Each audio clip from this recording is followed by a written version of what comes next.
የሱና ሰዎች ናቸው ሰለፎችን የሚከተሉ ሰለፊይ ናቸው ተብሎ በሆነ ርዕስ ላይ ያላቸው አስተያየት ምልከታቸው እያንዳንዷ ነገር ልክ እንደ ማበጠሪያ ጥርስ እኩል ትሆን አይችልም። አንሰው ከነዛን የተውሂድ የሱና መጽሐፎች በክብሪት እየለኮሱ በሳት አነደዱ። ተመልከቱ። ይህ አስተሳሰብ ይህ ተግባር ከምን የመነጨ ነው? ለሱና ተቆርቋሪ። አሁንም በሰለፊያ ስም በጣም ስርዓት የጎደላቸው ስርዓት ያጡ ነገሮች እየተካሄዱ የመጥፎ ሐላፍ ወርወራና በዱላ እስከ መደባደብ ድረስ የተደረሰበት ሰዓት በግላፍን የምናስተናግድበትን አደብ ስርዓት ልናውቅ ይገባል። ይሄ ነገር ዛሬ ላይ የለም። ፈትሁል ባሪ የሚባለው ኪታብ ሊነበብ አይገባም፣ በሳት መቃጠል አለበት ተብሎ ፈትዋ ተሰጥቷል። ይህ ሰለፊ የሚለው ቃል ምላስ ላይ ብቻ ሆነ። ወደ ተግባር ሲመጣ ሰለፎች በዚህ በኩል ሰለፊዮች በዚህ በኩል ሁሉንም ሰለፊዮች ያልፋሉ። ከዛ ልዩነትና ኺላፍ ጋር ግን አንድ እጅ ናቸው። ለምን? አቂዳ እምነት አንድ አካል በአቂዳ አካል ነው። በቃ አለቀ። አንተ ضالنا አንተ ሙዲልና ያስተሳሰብ ስለወጣ እኔ ከማራምደው መንሃጅ ስለወጣ ከሱ ጋር ተአውን የለም ማለት ነው። መተጋገዝ በደንብ የፊትናው ማዕበል እንዲቀጣጠል የሚያደርጉ የፊትና ሰዎች አሉ። ሰለፊዮች እንጂ ሰነፊዮች መሆን የለም። እንኳን መስአላ ምናልባት የአቂዳ ርዕስ አድርጎት ቁጭ። ስለዚህ የዲን መስአላ ዲናዊ ጉዳይ ሸሪዓዊ ጉዳይ ሁሉ እኔ ባሰብኩት አስተሳሰብ እኔ በቀረጥኩት መልኩ ይጓዝ ማለት ይሄ ስህተት ነው። ያስተሳሰብ ድክመት እየተማርን ነው። ዒልም ላይ ነው ያለነው አይደል? ዒልማችንን እንቀጥል። ሁሉንም እንደርስበታለን። ቁል ኢነማ አዒዙኩም ቢዋሂዳ እኔ የምመክራችሁ አንድ ነገር ላይ ብቻ ነው በላቸው።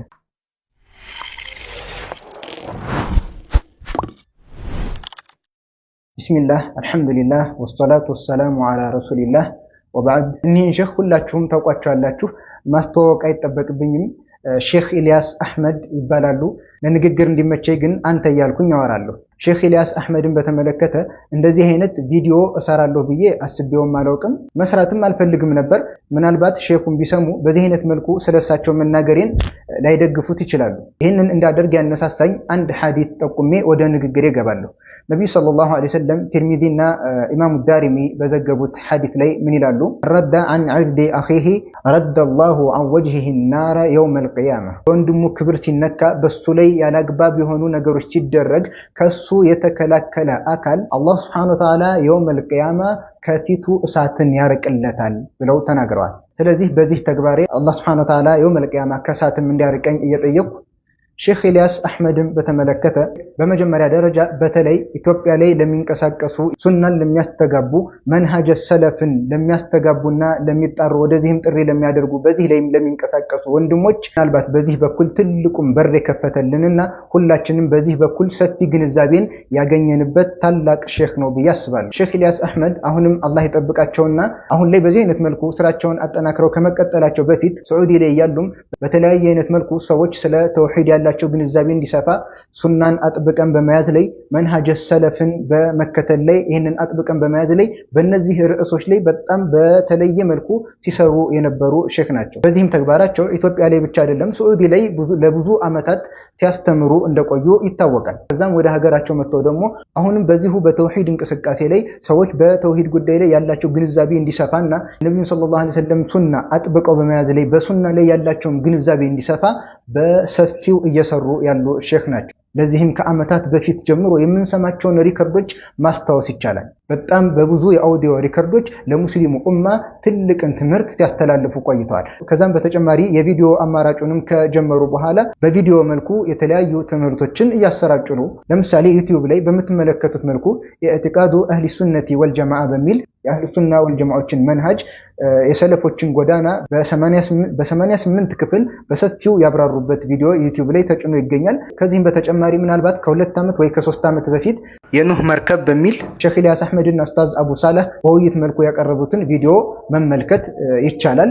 በተለይ በዚህ ቪዲዮ ላይ ከሱና ጋር ተያይዞ ሱና ማለት ምን ማለት ነው፣ ሱናን መከተል ያለው አንገብጋቢነት፣ በተጨማሪም ትክክለኛ አህሉ ሱና ወልጀማዓዎችስ እነማን ናቸው፣ አንድ ሰው ከሱና የወጣ መሆኑን ለማወቅ ምን አይነት መርሆችን የምንከተለው የሚሉ ከሱና ጋር ተያይዞ ሰፋ ያሉ ጉዳዮች የተዳሰሱበት ቪዲዮ ስለሆነ በተለይ በአሁኑ ሰዓት ወጣቶች ሊያዳምጡት ይገባል ከሚለው ቪዲዮ ውስጥ ነው። አላህ ሱብሓነሁ ወተዓላ በሰራው ስራ ሁሉ ሙስሊሙ ኡማ ተውሂድን እንዲረዳና ሱናን እንዲረዳ ያለውን ትግል አይቶ ሁሉንም መልካም ስራዎችን አላህ የመልካም ሚዛን ሐሰናቱ ላይ ያስቀምጥለት። ከዚህ በተረፈ በሼኹ ላይ ድንበር መታለፍ ከጀመረ አመታት አስቆጥሯል። ምናልባት ሼኽ ኢልያስ አህመድ ለነዚህ ግለሰቦች በሱ ላይ ለሚሳደቡት፣ ለሚያንቋሽሹት ብሎም በክብሩም ላይ ለሚረማመዱና የተለያዩ ነገሮችን ድንበር ለሚያልፉበት ሰዎች መልስ አለመስጠቱ የእነሱን ትክክለኛነት የሼኽ ኢልያስ አህመድን የተሳሳተ መንገድ ላይ መሆኑን የሚያመላክት መስሎን ከሆነ በጣም ተሳስተናል። ለእንደዚህ አይነቱ ሰው መልስ ሊሰጠውም አይገባም።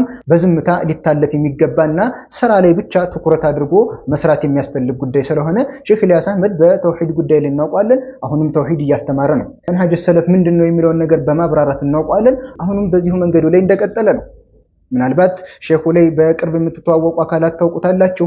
ሌሎቻችሁም ምናልባት አንዳንድ ትምህርቶቹ ላይ ተሳትፋችሁ ከሆነ ሼኹ መንሃጅ ሰለፍን በመከተል ላይ ምን ያክል ትኩረት እንደሚያደርግ የምታውቁትና በግልጽ የምትመለከቱት ነገር ነው። ስለዚህ በሱ ላይ ያለ አግባብ ቃላትን ለሚጠቀሙ ሰዎች መልስ አለመስጠቱ ሳይሆን ቢሰጥ ኑሮ ነበር ትንሽ ቅር የሚለው። ምክንያቱም እንደዚህ አይነት ሰዎች ለራሳቸውም አይሰሩም፣ ሰውንም አያሰሩም። ገና በጅምር የዒልም ጉዟቸው ላይ እነዚህ ሰዎች ዑለሞች ላይ የሰላ ምላሳቸውን መልቀቅን ያስተምሯቸዋል። በዚህ አይነት መልኩ ገና ኡሱሉ ሰላሳ፣ ከሽፉ ሹብሃት፣ ኪታቡ ተውሂድ ላይ ያለ አካል በዒልሙ ዘርፍ ላይ ብዙ የተጓዘን አካልና ከሼኹ መንገድ ጋር ያልገጠመለትን ሲዘረጥጥና ይህንን ልቅ ምላሳቸውን ሲዘረጉ ትመለከታላችሁ። አሁንም ሱናን የሞገተ አካል ሁሉ የሱና አካል ነው ማለት አይደለም። ሰለፊይን የሞገተ አካል ሁሉ ሰለፊይ ነው ማለት አይደለም። ሰለፊይነት አፋችን ላይ የምናነበነበው ነገር ሳይሆን የሰለፎችን ጎዳና መከተል ማለት ነው። አንድ ሰው ሰለፊይ ነኝ ሲል የሰለፎችን ጎዳና እከተላለሁ ማለት ነው እንጂ የሆነ እሱ የሚያውቀው የሼኽ ጀማዓ ነኝ ማለት አይደለም። ነገር ግን እንደዚህ ምላሳቸውን በዚህ አይነት መልኩ ልቅ የሚያደርጉና ያላግባብ እንደዚህ ስርዓት የጎደለው አደበ ቢስ የሆነ ነገር የሚሰሩ አካሎች ከምን የመነጨ ነው? ከአስተማሪዎቻቸው የተነሳ ነው። አንዳንድ ሪከርዶችን ሰምታችሁ ከሆነ እውነት ይሄ ኡስታዝ የተናገረው ነው ወይስ የመናኸሪያ ዱርዬ የተናገረው ነው እስከምትሉ ድረስ ትጠራጠራላችሁ። ካፋቸው የሚወጣው የስድብ መዓት፣ ሰዎችን የማንቋሸሽ እንግዲህ በእነሱ ቤት ወይ ረድ እየተደረገ ነው ወይ ምክር እየተመከረ ነው። ነገር ግን የምትሰሙት ነገር ለጆሮ የሚቀፍ ምናልባት የነብዩን ሰለላሁ ዐለይሂ ወሰለም መን ካነ ዩእሚኑ ቢላሂ ወልየውሚል አኺር ፈልየቁል ኸይረን አው ሊየስሙት የተባለውን በአላህና በመጨረሻው ቀን ያመነ መልካም ይናገር ወይም ደግሞ ዝም ይበል የሚለውን መልእክት እንኳን ያልሰማ የሚመስል የነብዩን ሰለላሁ ዐለይሂ ወሰለም አክላቅ የጣሰ ዳዕዋቸው ላይ የሚጠቀሙትን ስርዓት አደብ የጣሰና የሚጋጭን ተግባር ትመለከታላችሁ። ይህ ሁሉ ነገር ግን በምን ይሸፈናል? ሱና በሚል ስም ይሸፈናል። አንዳንዱ ሰው አህሉ ሱና ሲባል ሰለፊይ ሲባል የሆነ የራሱ የቤቱ አጥር ምናምን ይመስላል። የፈለገውን ከሱና ያስወጣል፣ ከሰለፊይነት ያስወጣል፣ የፈለገውን ደግሞ ያስገባዋል። ነከሌ ወጥተዋል፣ ነከሌ ገብተዋል እያለ የሱናና የሰለፊይነት ትኬት ያዡ እሱ ነው። ለፈለገው ይሰጣል፣ ላልፈለገው ደግሞ ይከለክላል። በዚህ አይነት መልኩ የአህሉ ሱና ወል ጀማዓዎችን መንገድ አጥሮ የራሱ ቤቱ የግል ቤቱ አስመስሎ የሚመለከት አለ። ይሄ ስህተት ነው። ምናልባት እኔ ወደ እንደዚህ አይነት ግለሰብ ቤት ቢሄድ ቤቱ ነው፣ ከፈለገ ሊያስገባኝ ይችላል፣ ከፈለገ ሊያስወጣኝ ይችላል። ገብቼ ከሆነም ውጣ በቃ ብሎ ማባረር ይችላል። ሱና ላይ ግን የፈለከውን ማባረር የፈለከውን ማስገባት የምትችልበት የራስህ አጥር አይደለም። ሱና ማለት የነብዩ ሰለላሁ ዐለይሂ ወሰለም መንገድ ነው። እዚህ አይነት አረዳድ ያለን ሰዎች አሉ። አህሉ ሱና ወል ጀማዓዎች ሲባል የሆነ ጣት የሚቀሰርባቸው እነከሌ ብቻ ናቸው ተብሎ የተያዙ አካሎች አሉ። ይሄ የተሳሳተ ግንዛቤ ነው። እነዚህ ሰዎች የሚያውቋቸው አላህ የሚያውቃቸው በየገጠሩ ያሉ የሱና ሰዎች አሉ። በየከተማው ያሉ የሱና ሰዎች አሉ። ግዴታ እነዚህ ሰዎች ዘንድ ሄደው የሱና ሰው መሆናቸውን ሰርቲፊኬት ወይም ደግሞ ማህተም ማስመታት የለባቸው። የዚህን አይነት አስተሳሰብ አሁን ላይ እየተቀረጸ ህዝቡ ዘንድ እየተረጨ ነው። እንግዲህ ወደ ፌስቡክ ላይ ስትመለከቱ፣ ኢሞ ላይ፣ ዋትስአፕ ላይ፣ ቴሌግራም ላይ ምናምን ስትመለከቱ ገና በኢሞ በቴሌግራም ዒልምን እየቀራ ያለ ኡሱሉ ሰላሳ፣ ከሽፉ ሹብሃት እንደዚህ አይነት ትንንሽ ኪታቦች ላይ ገና እየጀመረ ማሻአላህ ጥሩ ጅማሩ ላይ የነበረ አካል ዘሎ ምን ርዕስ ውስጥ ይገባል? እከሌ ሙብተዲዕ ነው፣ እከሌ ካፊር ነው፣ እከሌ ጠማማ ነው የሚልን ልቅ ምላስን ይማራል። ለዚህ ነው ሰለፎቻችን ከዒልም በፊት አደብን በመማር ላይ አደራ የሚሉት የነበረው። ትልቅ ትኩረት ለአደብ ይሰጥ ነበር። ዛሬ አደብ ስርዓት ዑለሞች ጋር ያለንን አደብ ማስተካከል፣ ዒልም ላይ ያለንን አደብ መሸይኾቻችን ጋር ያለንን አደብ ማስተካከል፣ የአደብ ቂርአት እንደ አንድ ደርስ ሆኖ የሚቀራባቸው ቦታዎች ምናልባት በቁጥር ብታገኙ ነው እንጂ የለም። እንደነገርኳችሁ ገና ጅመራ ላይ ያለ አካል ምላሱን እነዚህ ሰዎች ላይ ይለቃል። እከሌ እንደዚህ ነው እከሌ እንደዚህ ነው ይባላል። አረ እነከሌን ከተናገረማ ይሄ ሰው ዕውቀት አለው ተብሎ ሰዎች ከፍ አድርገው ያለ ቦታው ይሰቅሉታል። ከዛም በኋላ ይሄ አካል ኡስታዝ ይባላል፣ ሼክ ይባላል፣ ያለ ቦታው ይሰቀላል። ወርዶ ለመቅራትም ይቸገራል። ለራሱ ተሳስቶ ህዝብንም ሲያሳስት እድሜ ልኩን ይኖራል። ምናልባት ሼክ ኢልያስ አህመድ ተሳሳተ በሚባልበት ርዕስ ላይ እነዚህ ሰዎች በእውቀት ቢወያዩና ዕውቀታዊ መልሶችን ቢሰጣጡ መልካም ነበር። ነገር ግን ቀጥታ ኢሞ ላይ ያለች አንድ ተማሪ፣ ቴሌግራም ላይ ያለ አንድ ጀማሪ ተማሪ ተመልከቱ፣ ቁርአንና ሐዲስ ጋር ሸሪዓ ጋር አይደለም የሱ መሸይኾች አስተሳሰብና እሱ ከሚያውቀው ነገር ስለተጋጨበት ሼህ ኢልያስ አህመድንም ሆነ የማንኛውንም ተሳሳተ የሚለውን አካል ገልብጦ ፎቶአቸውን ገልብጦ ኤክስ እያደረገ ምናምን በዚህ አይነት መልኩ ለመቃወም ይሞክራል። ከማን ያየውን? ከመሸይኾቹ ያየውን። አሁንም በሱና ስም በሰለፊያ ስም በጣም ስርዓት የጎደላቸው ስርዓት ያጡ ነገሮች እየተካሄዱ ነው።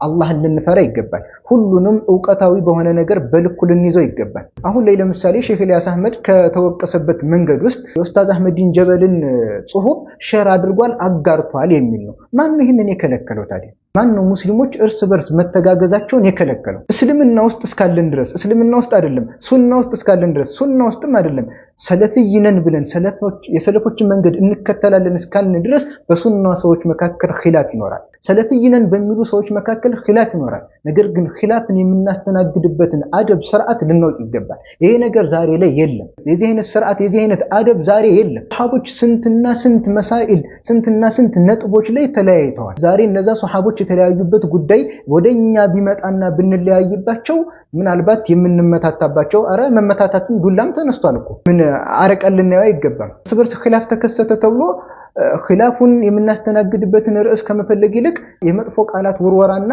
በዱላ እስከ መደባደብ ድረስ የተደረሰበት ሰዓት ነው። በቃ ምን አይነት አካሄድ ነው? ይህንን መስአላ እኔ በዚህ መልኩ ነው የተረዳሁት ከኔ አረዳድ ውጭ እንዳትወጣ፣ ይህንን የሰለፎችን መንገድ እኔ በዚህ መልኩ ነው የተረዳሁት ከኔ አስተሳሰብ ከመሸይኾች አስተሳሰብ እንዳትወጣ የሚል ግብዝ አስተሳሰብን የያዙ ወጣቶች በጣም በዝተዋል። ሐቂቃ በጣም ልንስተካከል ይገባል። ሰሐቦች መሳኢል ኺላፍ ላይ በምን አይነት መልኩ ነው ያስተናገዱት? ሰለፎችን እንከተላለን አይደለም የምንለው? ሰቢለል ሙእሚኒን እንከተላለን አይደለም የምንለው? የሙእሚኖችን መንገድ እንከተላለን እያልን አይደል? ሰሐቦች ሰለፎች በመካከላቸው የተለያዩ አይነት ኺላፋት ልዩነቶች ተስተናግደዋል። በምን አይነት መልኩ አለፉት? እንደኛ እንዲህ ተሰዳደቡ? አንዱ አንዱን አንቋሸሸ? ወደ ሰሐቦች እንኳን ብትመለከቱ ምን ያክል ልዩነት በመካከላቸው ውስጥ አለ።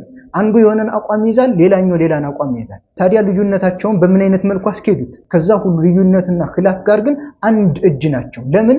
አቂዳ እምነት አንድ አድርጓቸዋል። በአቂዳ በኩል ላይ ልዩነት አልነበራቸው። ምናልባት አንዳንድ አቀዲ የሆኑ መሳኢሎች ላይ እንኳን ኺላፍ ተከስቷል ቢባል እዛ ላይም ቢሆን አንድነታቸውን ጠብቆ ተጉዟል። ልዩነቱን እንደ ልዩነት አስተናግደው አንድነታቸውን ጠብቀው ሄደዋል። ዛሬ ግን ያንን የሰሐቦች መንገድ የሰለፎች መንገድ እንከተላለን የምንለው ባፍ ብቻ ሆነ። ሰለፊ የሚለው ቃል ምላስ ላይ ብቻ ሆነ። ወደ ተግባር ሲመጣ ሰለፎች በዚህ በኩል ሰለፊዮች በዚህ በኩል። ሁሉንም ሰለፊዮች እያልኩ አይደለም። ሰለፊያ እያሉ የራሳቸውን ስሜትና ሀዋቸውን ለሚያስተናግዱ ሰዎች እንግዲህ እንደ ትልቅ ጉዳይ ልክ እንደ አቂዳ ርዕስ ምን ሆነ? ሼህ ኢልያስ አህመድ የኡስታዝ አህመዲን ጀበልን ጽሁፍ ሼር አደረገ። ታዲያ ምን ሆነ? ሼህ ኢልያስ አህመድ እንደዚህ ነው፣ ሼህ ኢልያስ አህመድ እንደዚህ ነው። በግልጽ ስንነጋገር ሼህ ኢልያስ አህመድና ኡስታዝ አህመዲን ጀበል መንሃጃዊ ጉዳዮች ላይ ሊለያዩ ይችላሉ እንጂ የአቂዳ ጉዳይ ላይ አቂዳዊ እምነታዊ ጉዳይ ላይ ሼህ ኢልያስ አህመድና አህመዲን ጀበል የሚለይ የለም። መንሃጃዊ ጉዳይ ሊለያይ ይችላል። ነገር ግን መንሃጃዊ ጉዳያቸው አካሄዳቸው ቢለያይም ትልቁ ርዕስ አቂዳ የሚባለው አንድ ያደረጋቸው ስለሆኑ በአቂዳ ጉዳይ ላይ አንድ ላይ ሊሰሩ ግድ ነው፣ ሊተባበሩ ግድ ነው። አንዱ የአንዱን ክፍተት እየዘጋ የተውሂድን ዳር ድንበር ባንድ ላይ ማስጠበቅ ግዴታ ነው። ዛሬ ነው እንደዚህ አይነት የተሳሳተ የተዛባ የተጣመመ አስተሳሰብ የመጣው። የአቂዳ ርዕስ ላይ እኮ አይደለም። ምናልባት የተወሰነ አካሄድ ላይ እነሱ ከሚያስቡት አስተሳሰብ ወጣ ካልክ አንተ የጥመት አካል ነህ። በቃ አለቀ። አንተ ዷል ነህ፣ አንተ ሙዲል ነህ። የሆኑ አንድ መስጂድ ውስጥ የተሰባሰቡ በአንድ አይነት አስተሳሰብ የሚሄዱ ሰዎች ምናልባት አንዱ ይሄ ነገር ግን እንደዚህ ቢሆን ብሎ ሐሳብ ካቀረበና አስተያየት ካመጣ ከነሱ አስተሳሰብ ውጭ ከሆነ ይወጣል፣ ከሱና ይባረራል፣ ከሰለፊያነት ይባረራል። በጣም የዚህ አይነት አስተሳሰብ በተለይ ወጣቱ ላይ ሰርጦ ገብቷል። ይህ ከምን ተያዘ? ከመሸይኾቻቸውም የያዙበት ነገር አለ። በእርግጥ እንደ ምሳሌ የሆነን ክስተት ላስታውሳችሁ። የነ ኡስታዝ ሳዳት ከማልና የነ ኡስታዝ ኢብኑ ሙነወርን መጽሐፍ ሁሉም የሱና አካል ይጠቀመዋል፣ ያነባዋል፣ ለሌሎችም እንዲጠቀሙበት ይሰጣል። ነገር ግን በዚህ መካከል የሆነ ኺላፍ ተነሳ። ኺላፉ አቀድይ ጉዳይ አይደለም፣ እምነታዊ ርዕስ አይደለም።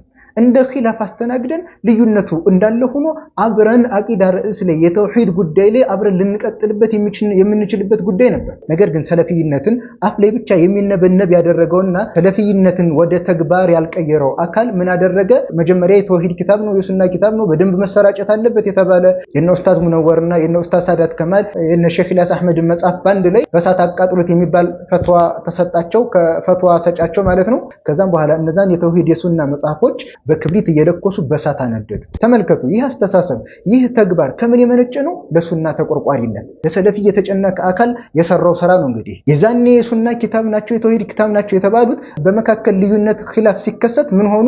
የቢድዓ ኪታብ ማንም ሊያነባቸው የማይገባ ኪታቦች ሆኑ። ከዚህ ድረስ ነው እንግዲህ ያስተሳሰብ ጥበት የወረሰ። ለዚህ ነው ሰለፊይነትን አፋችን ላይ ብቻ ነው እንጂ ተግባር ላይ አላዋል ነው የምንለው። በሰለፊይነት ስም የዚህ አይነትን ስሜት ሐዋ የነፍስያ ጣጣን የሚያስኬዱ ሰዎች ምናልባት በውጭ ክፍል ሰምታችሁ ከሆነ ፈትሁል ባሪ የኢብኑ ሐጀር አልአስቀላኒ ኪታብ ማለት ነው ሶሒህ አልቡኻሪን ሸርህ ያደረጉበት ፈትሁል ባሪ የሚባለው ኪታብ ሊነበብ አይገባም በእሳት መቃጠል አለበት ተብሎ ፈትዋ ተሰጥቷል። ይህ በምን ስም ነው የተደረገው? ፈትሁል ባሪ ይቃጠል የተባለው በምን ስም ነው? በሰለፊያ ስም። ለምንድን ነው ፈትሁል ባሪ ኪታብ የሚቃጠለው? ዛሬ ላይ ሶሒህ አልቡኻሪን እየቀራ ፈትሁል ባሪ የኢብኑ ሐጀር አልአስቀላኒን ኪታብ የማያነባለ በዛ የማይሞጥል የማያጠናለ።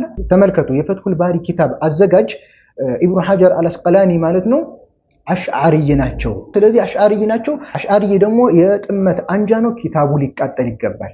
በዚህ አይነት አስተሳሰብ የኢብኑ ሐጀር አልአስቀላኒ ኪታብ ፈትሁል ባሪ ይቃጠል ብለው ፈትዋ ሰጥቷል። የዛን አይነት ከውጭ የተያዘን የጥመት አስተሳሰብ የወረሱ አካላት በሰለፊያ ስም አምጥተው የሱና ወንድሞቻቸው ላይ እነዚህ ኪታብም የጥመት እንትን ነው መቃጠል አለበት ኪታብ ማቃጠል የሚባለውን ነገር ወርሰው ይዘውታል። ዛሬ ላይ እንደዚህ አይነት ርዕስን እያነሱ በሱና ሰዎች መካከል ባለው ልዩነት ላይ ኺላፉን ለማብረድና ወደ አንድነት ለማምጣት ሳይሆን እርስ በርስ አራርቀው በደንብ የፊትናው ማዕበል እንዲቀጣጠል የሚያደርጉ የፊትና ሰዎች አሉ። እነዚህ ሰዎች ናቸው እንግዲህ የዚህ አይነት አካሄድ እየሄዱ ያሉት። አሁንም ቢሆን አቂዳዊ ርዕስ ላይ አንድ አይነት አካሄድ እስካለ ድረስ በመካከል የተለያየ አይነት ኺላፍ ሊኖር ይችላል። የሱና ሰዎች ናቸው ሰለፎችን የሚከተሉ ሰለፊይ ናቸው ተብሎ በሆነ ርዕስ ላይ ያላቸው አስተያየት ምልከታቸው እያንዳንዷ ነገር ልክ እንደ ማበጠሪያ ጥርስ እኩል ትሁን አይባል። አንዱ በዚህ በኩል የተረዳውን ሌላኛው በሌላ መልኩ ሊረዳው ይችላል። ኺላፍን ማስተናገድ ልዩነትን በምን አይነት መልኩ ማለፍ እንዳለብን የግዴታ ልናውቅ ልንማረው እንደ ደርስ ልንማረው ይገባል። ዛሬ ትልቅ ችግር የሆነብንና እርስ በርስ እያጣላ ያለው ኺላፍ ሲፈጠር ልዩነት ሲፈጠር በምን አይነት መልኩ ማስተናገድ እንዳለብን አናውቅ። ትንሿን መስአላ ምናልባት የአቂዳ ርዕስ አድርጎት ቁጭ ይላል። ስለዚህ ወደ ሼክ ኢልያስ አህመድ ስመለስ ሼክ ኢልያስ አህመድ የኡስታዝ አህመዲን ጀበል ጽሁፍ ሸር አድርጓል ተባለ። ኡስታዝ አህመዲን ጀበል እንደሚታወቀው በታሪክ ላይ ጥልቅ ዕውቀት ያለው የታሪክ ምሁር ነው። በዚሁ የታሪክ ዕውቀቱ ላይ ኢስላምን እየረዳን ያለው በታሪክ ጉዳይ ላይ የሚመጣብንን ክፍተት እየሞላን ያለው በዚህ ጉዳይ ላይ ሼክ ኢልያስ አህመድ ብቻ አይደለም ማንኛውም ሰለፊ የኡስታዝ አህመዲን ጀበል ጽሁፍ ሸር ሊያደርግ ሊያሰራጭ ይገባል። ምክንያቱም በዚህ በኩል ምናልባት እንደሱ አድርጎ የጻፈና ጥልቅ በሆነ መልኩ የታሪክ ስርዓትን በጠበቀ መልኩ እንደዚህ የጻፈ ላይኖር ይችላል። ስለዚህ ኡስታዝ አህመዲን ጀበል በዚህ በኩል በኢስላም ላይ የሚመጣውን ክፍተት ዘግቷል።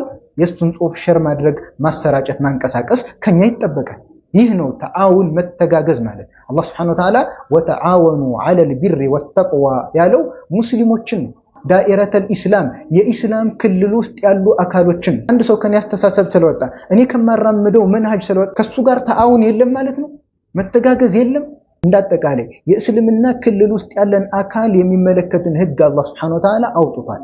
መተጋገዝ የሚቻለው ከማን ጋር ነው? ተዓውን ማድረግ ባንድ ላይ መስራት የሚቻለው ከማን ጋር ነው? ከሙስሊሞች ጋር መሆኑን አላህ ወተዓወኑ ዐለል ቢሪ ወተቅዋ ብሎናል። ተዓውን ይቻላል የሚባለው አንተ የታጠርክበት መንሃጅ ላይ ብቻ አይደለም። በዚህ አይነት መልኩ ታጥሮ የኛ አስተሳሰብ ብቻ ተግባር ላይ ይዋል ከኛ ውጭ ያለ አካል ጋር አንተጋገዝም እንደዚህ አናደርግም ማለት ይሄ ተሐዙብነት ነው፣ የተከለከለ ነው። ዲንን መፈራረቅ መለያየት ነው። የዚህን አይነቱን ተግባር አላህ ከልክሏል። ነብዩ ሰለላሁ ዐለይሂ ወሰለም እንደነዛ ዲናቸውን እንደለያዩና እንደበታተኑ ሙሽሪኮች አትሆን ብሏቸዋል። ሁሉም የዲን መስአላ ዲናዊ ጉዳይ ሸሪዓዊ ጉዳይ ሁሉ እኔ ባሰብኩት አስተሳሰብ እኔ በቀረጥኩት መልኩ ይጓዝ ማለት ይሄ ስህተት ነው፣ ያስተሳሰብ ድክመት ነው።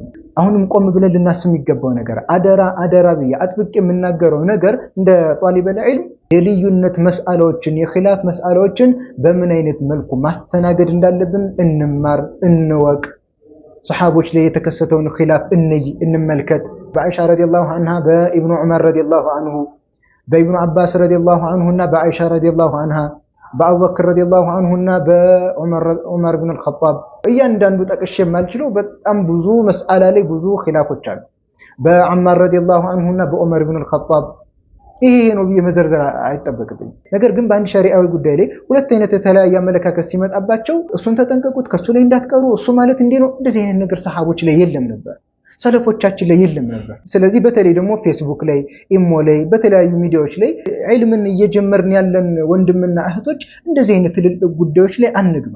እየተማርን ነው፣ ዒልም ላይ ነው ያለነው አይደል? ዒልማችንን እንቀጥል፣ ሁሉንም እንደርስበታለን። ዑለሞችን ማክበር የሚባለው ነገር ይልመድብን። ኺላፍም ከሆነ አደብ አለው። አቂዳችን ተውሂዳችን ከሰለፎች አይደለም እንይዘው፣ ከነብዩ ሰለላሁ ዐለይሂ ወሰለም አይደለም እንይዘው። ለምን አኽላቅን ከነብዩ ሰለላሁ ዐለይሂ ወሰለም አንማርም? ከሱሐቦች ለምን አንማርም? በምን አይነት መልኩ ነበር ሲለያዩ መልስ የሚሰጣጡት የሚለውን ነገርስ ለምን ከነሱ አንወስድ?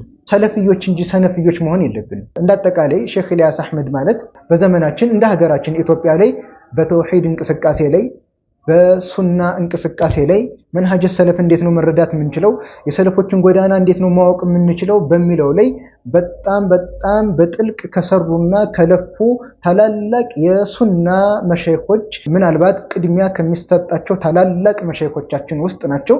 አላህ ይጠብቃቸው። ለአላህ ብለን የምንወዳቸው ባሉበት ቦታ ላይ ሁሉ አላህ እንዲጠብቃቸው እድሜያቸውን ረጅም እንዲያደርግላቸውና ከዚህ በላይ ሙስሊሙን ኡማ እንዲጠቅሙ ዱዓ የምናደርግላቸው በጣም የምንሳሳላቸው ኡስታዛችን ናቸው። በዚህ አጋጣሚ ሼክ ኢልያስ አህመድን በጣም ከሚወዱትና የሱ የማስተማር ዘዴው እርጋታው ያለው አደብ ተእሲር አድርጎብኛል፣ ተጽዕኖም ፈጥሮብኛል ብዬ አስባለሁ። ለአላህ ብዬ ከምወዳቸው ቅድሚያ ከምሰጣቸውም ኡስታዞች ነው። እንደውም እንደኔ የሚወዳቸው ሁሉ ያለ አይመስለኝም ነበር። ነገር ግን አንዳንድ ነገሮች ሼኹ ላይ ሲከሰት የተለያዩ ሰዎች መልስ ሲሰጡና የተለያየ አይነት ገለጻቸውን ሲያደርጉ ሱብሃንአላህ ለካ እንደኔ የሚወዳቸው ሁሉ አለ ምናምን እያልኩ ነበር። ለማንኛውም ሼኹ ጋር በተገናኘ በዚህ አይነት መልኩ አደብ የጣሰ ድርጊትን ባናደርግ መልካም ነው። ሼክ ኢልያስ ጋር ብቻ ሳይሆን ሌሎችም መሸይኾች ጋር የተለያየ አይነት ኺላፍ የተለያየ አይነት ነገር ልንመለከት እንችላለን። ነገር ግን አደብ የጎደለው ስርዓት የጎደለው አይነት ነገርም አናድርግ። አንደኛ መጀመሪያ የምናስወቅሰው ራሳችንን ሰለፊይነን እያል ምን አይነት ነገር ነው እያደረግን ያለ ነው። ሁለተኛ የምናሰድበው መሸይኾቻችን ነው፣ ያለንበትን መንገድ ነው የምናስተቸው። ማንንም አይጎዳም። ወደ ይሄ እንደዚህ አይነት ተግባር ወደ ሼኹ ይጠጋል፣ ሼኹን እንትን ይሏል ምናምን ማለት አይደለም። ይሄ እንደዚህ አይነት ነገር ከተጀመረ እኮ ብዙ ዓመታት ቆይተዋል። ሼክ ኢልያስ አህመድ ማስተማሩን ቀጥሏል፣ የተለያዩ ትምህርቶችን መስጠቱን ቀጥሏል። ወደ የትኞቹም ሰዎች ተፋዙሮ አልተመለከተም። ምናልባት የማመለከታችሁ ነገር ቢኖር በዚህ በኩል ላይ ትንሽ ድንበር ማለፍ ያለባችሁና ውስጣችሁ ላይ እንደዚህ አይነት ነገር የሚሰማችሁ ከሆነ በሪከርድ መልኩ የተለቀቀ አለ። ያንን ብታዳምጡት መልካም ነው። ዩቲዩብ ላይ ታገኙታላችሁ። 30 ወርቃማ ምክሮች በሚል የተዘጋጀ አውዲዮ አለ። ያንን ሁላችሁም አንድ ባንድ ነፍስያችሁን ያዝ አድርጋችሁ ሁሉንም ነገር ትታችሁ ብታዳምጡት ምናልባት ልትቀየሩበት ትችላላችሁ ኢንሻአላህ። በተለይ ደግሞ በሱና ሰዎች መካከል አንድ ኡስታዝን ደግፋችሁ አንድ ሼኽን ደግፋችሁ አንደኛውን ጠሟጥማሚ ነው እንዲህ ነው እያላችሁ በዚህ አይነት መልኩ ድንበር የምትተላለፉ አካላት ይህንን ነገር ብታዳምጡት መልካም ነው። የዲን መጽሐፍን በሳት እስከ ማቃጠል የደረሳችሁ አሁንም በዚህ መንሃጅ ላይ ያላችሁ ወንድሞች ይህንን አውዲዮ ብታዳምጡት መልካም ነው። ከዚህ በተረፈ እስኪ ራሳችሁን ነፍስያችሁን ጠይቁ፣ ወይም ገለል በሉና ለራሳችሁ አስተውሉ። ያለውበት መንገድ እውነት ነው? ሼክ ኢልያስ አህመድ እንደሚባለው ነው? እንደሚወራበት ነው? እንደሚቀጠፍበት ነው? እስኪ ምንድነው ችግሩ የሚለውን ነገር ራሳችሁ ወጣ ብላችሁ የተለያየ አይነት የተቆራረጡ እንትኖችን እየሰማችሁ ሳይሆን ወጣ ብላችሁ የሼኹን ትምህርቶችን በመከታተል አስተንትኑት። እስኪ አንዳንዴ ያላችሁበት ጀማዓ ጋር ሆናችሁ የዛኛው ሰው ጎን ጥሩ ጎኑ ምንም ላይታያችሁ ይችላል፣ የሚወራው ሁሌ መጥፎ ነገር ስለሆነ። ለዚህ ነው አላህ Subhanahu Wa Ta'ala ነብዩ ሰለላሁ ዐለይሂ ወሰለም እብድ ነው የሚለው ወሬ ሰዎች ሲያስወሩ እስኪ አንዳንድ ሆናችሁ ብቻችሁን ሆናችሁ ተፈክሩ አድርጉ፣ አስተንትኑ። በባልደረባችሁ ላይ በመሐመድ ላይ እስኪ ምን አይነት እብደት ነው ያያችሁበት እስኪ አስተንትኑ ብሎ ይናገራል ቁርአን ላይ። ይህንን ክስተት ቁርአን ላይ አላህ ሲገልጸው ምን ይላል? ቁል ኢነማ አዒዙኩም ቢዋሂዳ፣ እኔ የምመክራችሁ አንድ ነገር ላይ ብቻ ነው በላቸው። አንተ ቁሙ ሊላሂ መስና ወፉራዳ ثم ተተፈከሩ፣ ለማንም ብላችሁ ሳይሆን ለአላህ ብላችሁ ጥርት አድርጋችሁ ነፍስያችሁን ከምንም ነገር ጥርት አድርጋችሁ እንድትቆሙ ብቻችሁን ወይም ደግሞ ሁለት ናችሁ እንድትቆሙ ነው። ከዛስ ثم ተተፈከሩ፣ ከዛም እንድታስተነትኑ ተፈኩር አድርጉ። የሆኑ ጀማዓዎች ጋር መቀላቀል አንዳንዴ የተሳሳተ ግንዛቤም እንዲኖረንና በሆነ ግለሰብ ላይ ያለ መልከታ ሁሉ እንደተጣመመ መልካም ጎኑ ሁሉ ትክክለኛ ጎኑን ሁሉ እንዳይታየን ያደርገናል። ተፈኩር አድርጉ። በምን ማ ቢሷሂቢኩም ሚን ጂና በባልደረባችሁ ላይ ምን አይነት እብደት ነው ያለበት? እስኪ አንዳችሁን ጠይቁ። ማለት ሁለት ከሆናችሁ አንዳችሁን ጠይቁ። ብቻችሁን ከሆናችሁ ለራሳችሁ አስተንተኑ። አንዳንዴ ገለል ብሎ ማስተዋልና ቆም ብሎ መመልከትም ያስፈልጋል ማለት ነው። ኢብኑ ከሲር ረህመቱላሂ ዐለይህ ይህንን የቁርአን አንቀጽ ሲያብራሩ አይ ተቆሙ ቂያመን ኻሊሰን ሊላሂ አላህ ጥርት ያለ መቆምን ለብቻችሁ ሁለት ናችሁ ልትቆሙ ነው። ሚን ገይሪ ሀወን ወላ ዐሰብያ ምንም አይነት ስሜትና ወገንተኝነት ሳይኖርባችሁ። ስለዚህ አሁንም ምናልባት ካላችሁበት እንደዚህ አይነት ጀማዓ እስኪ ትንሽ ወጣ በሉና ተፈኩር አድርጉ። ብቻችሁን ወይ ሁለት ናችሁ ወጣ ብላችሁ አስተንትኑ። ምንም አይነት ተሐዙብ ሳይኖርባችሁ ቡድንተኝነት፣ ጭፍንተኝነት ሳይኖርባችሁ ለብቻችሁ ገለል ብላችሁ ለአላህ ብላችሁ እስኪ ተፈኩር አድርጉ። ያላችሁበትን ነገር ቀስ ብላችሁ ተመልከቱ ነው የምለው። ምናልባት አንዳንድ ነገሮች ከተነሱና ግልጽ ያልሆኑ ነገሮች አሉ መጨመር ያለብኝ ሐሳብ አለ ካልኩኝ በሁለተኛ ክፍል ልመጣ እችላለሁ። አለበለዚያ እንደዚህ አይነት ቪዲዮ ሰርቼም አላውቅም። የምሰራውንም ታውቃላችሁ በአህባሽና መሰሎቻቸው ላይ ሩዱል ዒልሚያ ነው፣ ዕውቀታዊ መልስ ነው። እነሱም ላይ ቢሆን በእውቀት እንጂ በልክ በስሜት በጭፍንተኝነት አይደለም። ወደዚህ ርዕስና ወደዚህ እንድገባ ያደረገኝ ግን የአንዳንድ ወጣቶች ሚዲያ ላይ በተለይ ፌስቡክ ላይ ምናምን የሚጻፉና በጣም ስርዓት የጎደላቸው አደብ የሌላቸውን ነገሮች ስለተመለከትኩ ነው። አላህ እኔንም እናንተንም ያስተካክለን፣ እሱ ለሚወደው ተግባርና ንግግር ሁሉ ይወፍቀን። ሁለተኛ ቪዲዮ ተጨማሪ ግልጽ ያልሆኑ ነገሮች ካስፈለጉ መለስበታለሁ፣ አለበለዚያ በዚሁ አጠቃልላለሁ። ወሰላሙ አለይኩም ወራህመቱላሂ ወበረካቱ።